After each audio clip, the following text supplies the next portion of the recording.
Assalamualaikum warahmatullahi wabarakatuh. Oke, Anda semuanya, sebelum kita memulai pembelajaran hari ini, marilah kita sama-sama mengucapkan lafaz basmalah. Bismillahirrahmanirrahim. Oke, untuk hari ini kita akan masuk dalam bahasan bab 2, yaitu materi himpunan. Materi ini bisa kalian buka di buku paket halaman 76 sampai 113. Oke, silakan dibuka halaman 76, kita mulai. Nah, sebelum kita masuk dalam bahasan himpunan, kita harus tahu dulu definisi himpunan ini apa. Jadi, sesuatu dikatakan himpunan itu jika dia merupakan kumpulan benda-benda. Jadi ciri-ciri himpunan ini dia adalah kumpulan. Kumpulan, sekelompok, itu juga boleh. Jadi dia kumpulan benda-benda tertentu yang dibatasi dengan jelas gitu ya. Jadi batasnya harus jelas. Contohnya, misalnya himpunan hewan berkaki 4. Jadi batasannya harus jelas. Pertama, dia berbicara tentang kumpulan hewan. Yang kedua, batasannya itu adalah yang berkaki 4. Nah, ini adalah katakan sebagai himpunan. Jadi dia sekelompok gitu ya, sekelompok atau sekumpulan benda-benda atau hewan atau apapun saja yang bisa dikelompokkan dengan jenis yang sama, tapi dia memiliki batasan tertentu seperti itu. Nah, himpunan ini dia punya lambang khusus. Jadi lambang dalam himpunan ini ditandai dengan kurung kurawal. Seperti ini kurung kurawalnya kira-kira ya. Lambangnya kurung kurawal. Jadi kalau misalnya kalian melihat suatu soal matematika ada tanda kurung kurawal yang seperti ini, maka dia berbicara tentang himpunan. Karena ciri khas himpunan itu adalah dia memiliki lambang kurung kurawal. Kemudian menyatakan himpunan ini ada berbagai cara gitu ya. Jadi kita sudah tahu himpunan tadi itu adalah kumpulan, sekelompok gitu. Kita sudah tahu lambangnya. Maka menyatakan himpunan ini ada berbagai cara dan kita harus tahu semuanya. Menyatakan himpunan.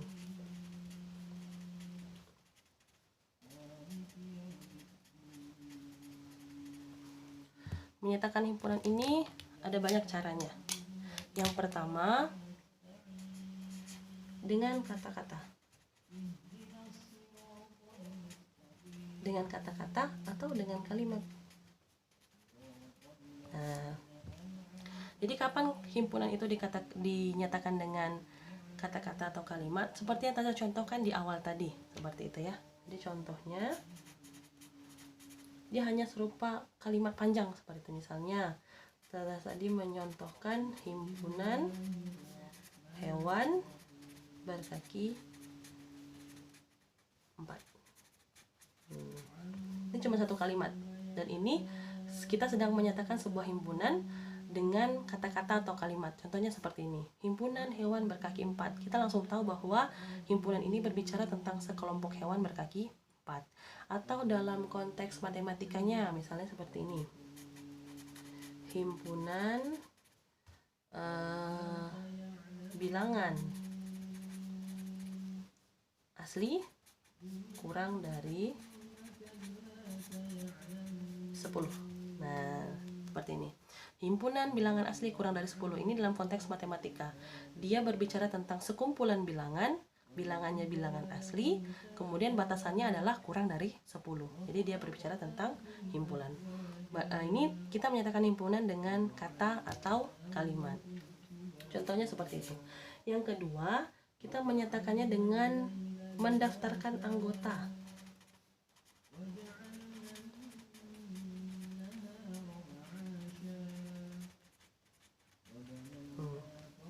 Kalau mendaftarkan anggota seperti apa? Saya mengambil himpunannya ini ya. Yang pertama, himpunan hewan berkaki 4 dalam konteks sehari-harinya. Himpunan bilangan asli kurang dari 10 itu dalam konteks matematikanya. Kalau kita ingin mendaftarkan anggota, itu biasanya di awalnya kita harus mendaftarkannya itu, memisalkannya dengan himpunan seluruh abjad ya, boleh A sampai Z, tapi dia huruf kapital. Nah, misalnya misalkan yang hewan berkaki 4 ini adalah himpunan A. Jadi membuatnya, kalau kita mau mendaftarkan anggota, buat dulu hurufnya A adalah himpunan hewan berkaki 4. Anggotanya apa saja? Kita daftarkan anggotanya. Misalnya yang berkaki 4 kerbau, sapi, kemudian kambing. Seperti ini. Jadi kita melibatkan lambang kurung kurawal di awal dan di akhir, kemudian kita daftarkan anggotanya. Anggotanya apa saja? Kerbau, sapi, kambing.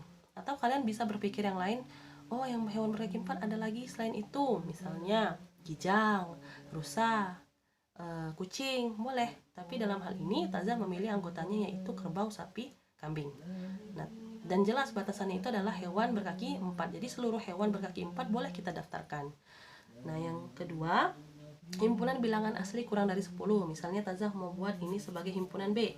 Maka daftar bilangan asli kurang dari 10 itu adalah 1, 2, 3, 4, 5, 6, 7, 8, 9. 10 masuk atau tidak? Tidak enak ya. Jadi dia kurang dari 10, berarti 10-nya ini tidak masuk. Kurang dari 10 itu adalah angka 1 sampai 9. Itu cara dengan mendaftarkan anggotanya. Yang ketiga yaitu dengan notasi. Nah, notasi ini dia biasanya terbatas untuk himpunan yang sifatnya matematis saja, seperti itu, dan dia menggunakan lambang khusus. Contohnya seperti ini. Yang bisa kita lambangkan dengan notasi itu adalah himpunan yang B. Notasi khususnya itu adalah X, di mana X kurang dari 10. Atau B ini himpunan yang anggotanya X, di mana X bilangan asli kurang dari 10. Boleh seperti ini ya. Jadi dia boleh langsung X kurang dari 10, atau X di mana X bilangan asli kurang dari 10.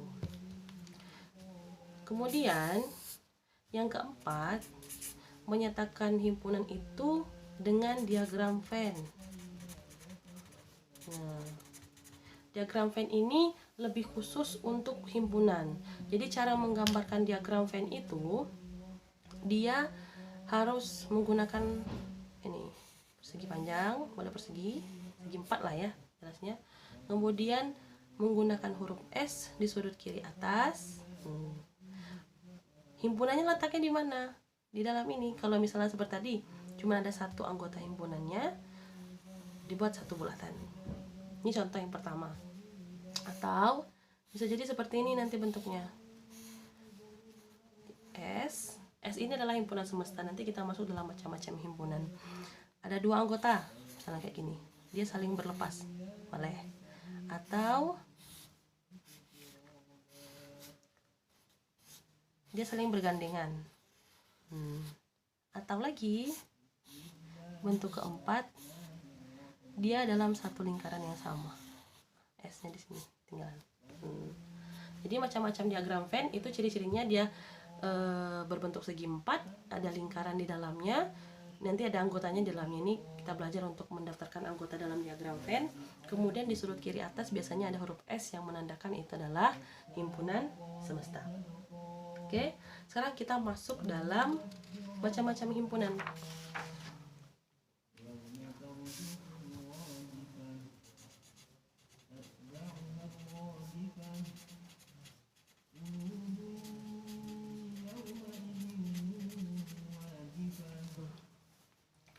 Macam-macam himpunan.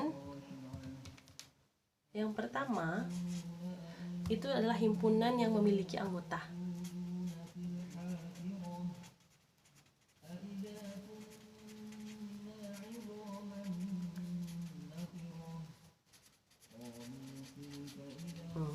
Himpunan memilih anggota itu contohnya seperti yang kita jelaskan tadi. Misalnya ada himpunan A, anggotanya adalah bilangan genap, misalnya 2, 4, 6, 8, 10 misalnya. Bilangan genap kurang dari 11. Ini himpunan yang memiliki anggota. Yang kedua,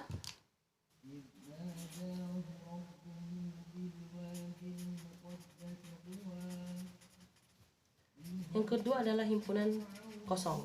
Himpunan kosong ini berarti dia himpunan yang tidak memiliki anggota. Misalnya himpunan B. Himpunan B ini adalah nama-nama hari yang diawali dengan huruf B. Tidak ada nak ya, karena hari-hari itu Senin menggunakan huruf S, Selasa S awalnya, tidak ada hari yang berawalan huruf B. Maka himpunannya kosong, dilambangkan kayak gini aja. Kurung kurawal, tidak ada isinya, atau dibuat bulat, coret tengahnya seperti ini. Maka kedua tanda ini artinya sama, itu adalah menandakan himpunannya kosong atau tidak memiliki anggota. Yang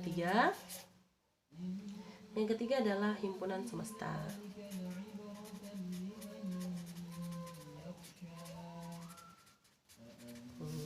Himpunan semesta ini artinya himpunan yang mencakup seluruh himpunan yang sedang kita bicarakan.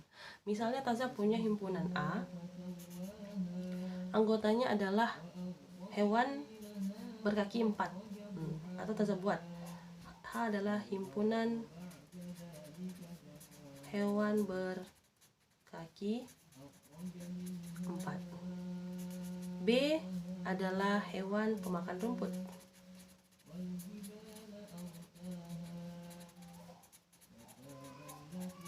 Maka ketika kita memiliki dua himpunan, minimal dua himpunan ya, biar kita tahu himpunan semestanya apa. Ketika sudah ada dua himpunan seperti ini, maka kita bisa menentukan himpunan semestanya adalah kita sedang berbicara tentang hewan. Maka S-nya, himpunan semesta, itu adalah hewan.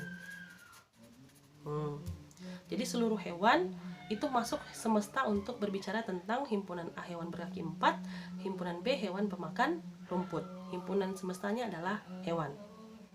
Atau misalnya dalam bentuk angka, ada A itu bilangan 0, 1, 2, 3, 4, 5. B itu adalah bilangan genap tadi ya, 2, 4, 6, 8, 10 misalnya seperti itu. Maka semestanya ini adalah seluruh bilangan bulat atau gitu ya, bilangan asli lah. Maka himpunan semestanya adalah bilangan asli. Kita bisa menentukan himpunan semesta ini ketika kita tahu himpunan apa yang sedang kita bicarakan. Jadi kalau dua himpunan berbicara tentang hewan, maka himpunan semestanya adalah seluruh hewan. Kalau kedua himpunan itu berbicara tentang angka, maka himpunan semestanya adalah tentang bilangan. Atau kita batasi dengan bilangan asli boleh, bilangan cacah boleh, atau bilangan genap misalnya seperti itu. Dibatasi ya, semestanya itu adalah mencakup seluruh himpunan yang sedang kita bicarakan. Kemudian yang keempat,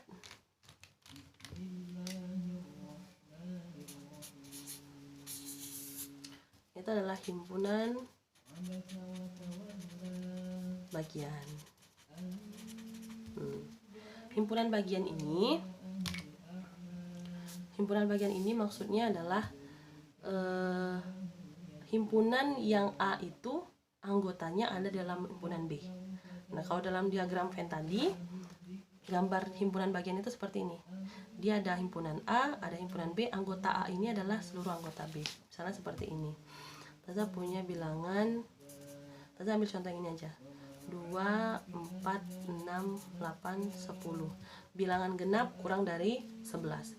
Kemudian B-nya ini adalah 1, 2, 3, 4, 5, 10. Nah, kalau kita lihat anggotanya, 2 ada di B, 4 ada di B, 6 ada di B, 8 ada di B, 10 ada di B. Maka ketika kita menggambar diagram Venn-nya nanti, anggota A, himpunan A, buat bulatannya yaitu 2, 4, 6, 8, 10. Kemudian karena A ini ada dalam anggota B, maka di luarnya adalah himpunan B. Nah, anggotanya, mendaftarkan anggotanya itu sisa yang belum disebutkan tadi, itu 1, 3, 5, 7, 9. 1, 3, 5, 7, 9. Nah, setelah dibuat 2 seperti itu, maka kita bisa buat diagram Venn ya. Nah, inilah disebut sebagai himpunan bagian. bagian itu adalah himpunan A ini bagian dari himpunan B, atau misalnya nanti yang di sini B, sini A, berarti B ini himpunan bagian dari A. Itu ya.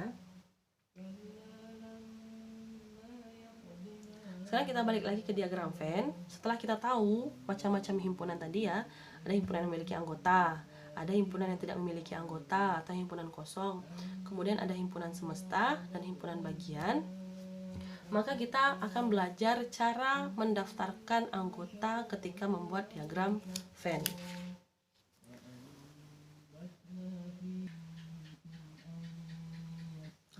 Oke.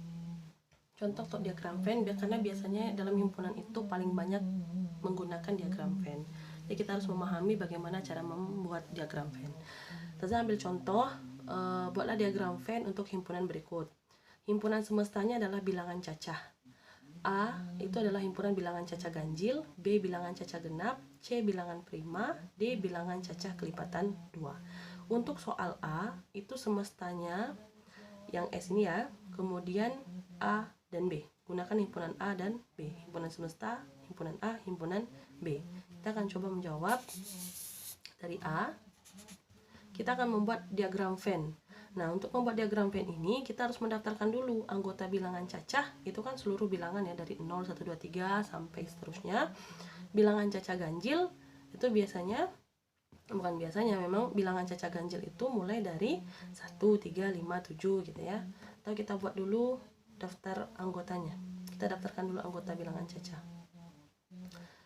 S sama dengan bilangan cacah mulai dari 0, 1, 2, 3, 4, 5, 6, 7, 8, 9, 10. Kita batasi sampai 10 atau dan seterusnya di sini ya. Kemudian yang A bilangan cacah ganjil. Berarti dia mulai dari 1, 3, 5, 7, 9 dan seterusnya. Yang B bilangan cacah genap, berarti dia mulai dari 2, 4, 6, 8, 10 dan seterusnya. Nah, yang A ya, kita jawab yang A. Kita akan membuat diagram Venn-nya, maka buat dulu persegi. Semestanya di sini. Berarti seluruh persegi ini, segi 4 ini dia mencakup seluruh bilangan cacah. Kemudian himpunan A itu adalah bilangan ganjil, B bilangan cacah genap. Kira-kira dari A dan B ini ada anggota yang akan sama atau tidak? Kalau misalnya dia tidak, maka diagram yang akan kita buat itu dia berpisah lingkarannya. Ini yang A, ini yang B. Berapapun anggota A, berapapun anggota B, tidak mungkin ada bilangan cacah ganjil yang bernilai genap ya. Jadi dia pasti membentuk diagram Venn yang berpisah seperti ini. Atau boleh didaftarkan anggotanya karena kita membuat A-nya 1 sampai 9 ya. 1, 3, 5, 7, 9. Yang B-nya 2, 4, 6, 8, 10. Jadi ciri-ciri buat diagram Venn itu dia memang harus dibuat titik. Di awal angka boleh, di akhir angkanya juga boleh. Ini untuk yang A. Yang B itu dia minta S, B dengan C. Kita belum tahu anggota C, berarti kita buat dulu anggota C bilangan prima. Bilangan prima itu mulai dari angka 2, 3, 5, 7, 11 gitu ya, dan seterusnya. Kemudian B dengan C ya, berarti S, B dengan C ini. Kita akan buat diagram Venn-nya.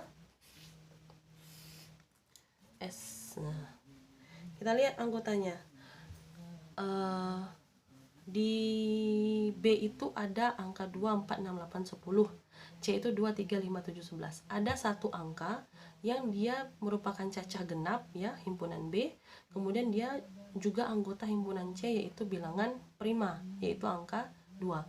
Karena ada angka yang sama, maka gambarnya nanti berapapun bilangan A, berapapun bilangan B, dia punya satu anggota yang sama, yaitu angka 2.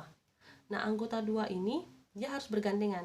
Karena 2 ini dimiliki anggota A, himpunan A, 2 juga dimiliki oleh himpunan C. Sisanya dibuat terserah di sini. 4, 6, 8, 10 dan seterusnya. Yang C-nya berarti dari 3, 5, 7, 11 dan seterusnya. Seperti itu. Jadi bentuk gambarnya untuk yang A dia berpisah, yang B dia bergandengan karena memiliki satu anggota yang sama. Kita lanjut untuk yang C, dia minta SAC ya. Kita ingat tadi anggota A, S-nya kan seluruh bilangan caca ya. Kita daftarkan lagi di sini biar kita ingat. Yang A itu adalah 1, 3, 5, 7, 9 dan seterusnya. Yang B, yang C ya, yang C itu dia minta SAC. Berarti dengan C, anggota himpunan C-nya adalah 2, 3, 5, 7, 11 dan seterusnya. Kita akan membuat diagram Venn untuk soal C. Untuk soal C itu adalah semesta SAC ya. Yang A itu adalah bilangan caca ganjil, yang C-nya adalah bilangan prima. Di antara caca dan ganjil dan prima ini ada satu anggota lagi yang sama, yaitu angka 3. Maka himpunannya nanti dia akan bergandengan karena dia memiliki satu anggota yang sama, yaitu angka 3. Ini adalah himpunan A, himpunan A yang ini B tadi. A ini C. Anggota A-nya adalah 1, 5, 7, 9 dan seterusnya. Yang C-nya itu adalah 2, 3-nya sudah di sini, tidak usah ditulis lagi. Sisanya 5, 7, 11. Dan yang D terakhir yaitu SB dengan D. Nah, yang B, anggota himpunan B tadi yaitu 2 bilangan caca genap ya. 6, 8, 10 dan seterusnya. D itu bilangan cacah kelipatan 2. Bilangan cacah kelipatan 2 itu sama dengan bilangan genap 2, 4, 6, 8, 10 dan seterusnya. Nah, bagaimana cara menggambarkan diagram Venn kalau kedua anggotanya ini adalah sama? Jadi cara menggambarkannya yaitu B adalah bagian dari D, atau ini B, ini D, atau semesta di ujung sini, D-nya yang di dalam, B-nya yang di luar. Boleh seperti ini. Yang penting dia menyatakan bahwa himpunan B bagian dari D atau himpunan D bagian dari B karena dia memiliki anggota yang sama. Itu saja mungkin penjelasan dari Ustazah. Jika ada yang ingin ditanyakan, silakan jawab di Ustazah. Ustazah Hiri. Assalamualaikum warahmatullahi wabarakatuh.